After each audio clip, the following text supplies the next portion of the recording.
Jean chapitre 5 verset 30 « Je ne puis rien faire de moi-même, selon ce que j'entends je juge, et mon jugement est juste, parce que je ne cherche pas ma volonté, mais la volonté de celui qui m'a envoyé. »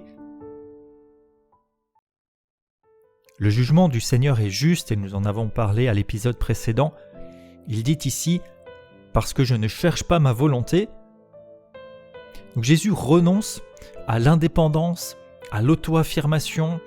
Il choisit librement la soumission aimante à la volonté du Père et montre là encore l'union, l'accord parfait.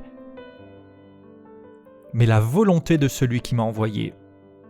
Sa vie entière est orientée vers le projet du Père. Il ne vit pas pour lui-même, mais pour accomplir l'œuvre de Dieu.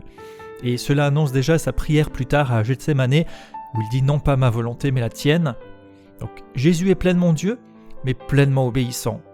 Et son autorité est appuyée par l'amour, la fidélité qu'il témoigne envers le Père. Cherchons-nous aussi la volonté de Dieu plutôt que la nôtre ?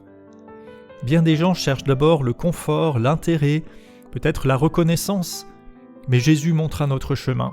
Cherchez d'abord et toujours la volonté du Père. Et en réalité, la vraie liberté naît de l'obéissance. Est-ce que nous prions, est-ce que nous fonctionnons comme quelqu'un qui dépend de Dieu ou comme quelqu'un qui veut juste une bénédiction supplémentaire sur ses propres plans, ses propres idées, sa propre volonté ?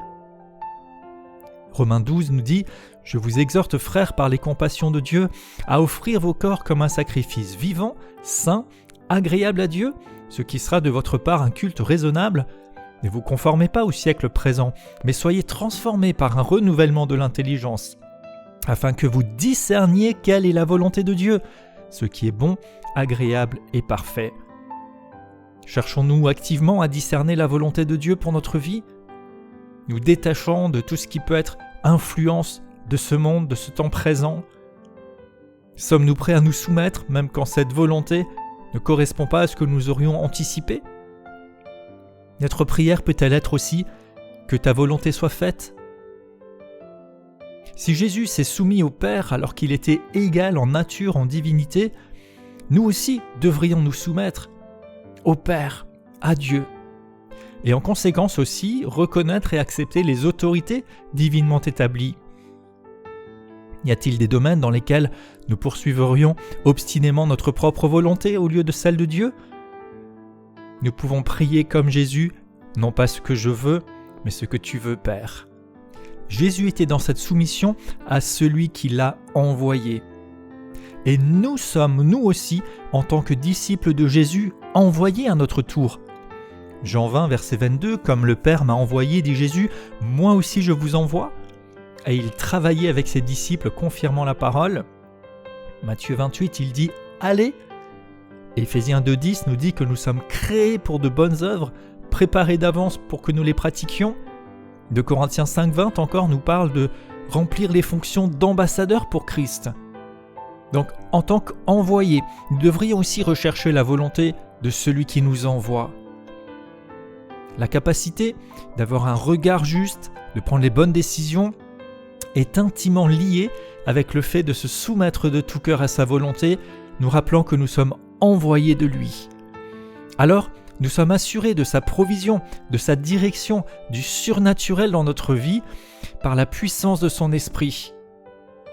Ce qui est nécessaire, ce ne sont pas plus d'efforts, ce ne sont pas plus de techniques, ce n'est pas plus de confiance en soi, mais bien souvent plus de dépendance à Dieu, plus d'écoute de sa voix, plus de soumission à sa volonté, plus de dépendance à lui. Auriez-vous peut-être besoin de cesser de vous appuyer sur vos propres forces ? Allez-vous renoncer à votre propre volonté pour suivre celle de celui qui vous envoie ?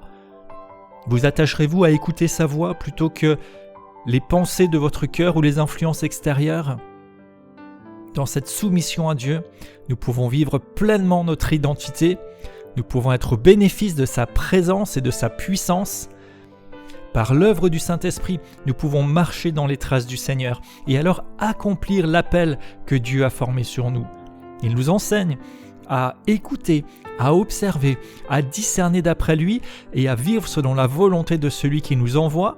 Nous avons sa parole, il nous dirige et il nous équipe par la puissance de son Saint-Esprit. Je déclare dans le nom de Jésus, j'accepte la volonté de Dieu. Non pas mes propres pensées, mes propres idées, mais la volonté de celui qui m'a envoyé. En tant qu'envoyé, je reconnais ma dépendance à Dieu. Je choisis de suivre sa direction.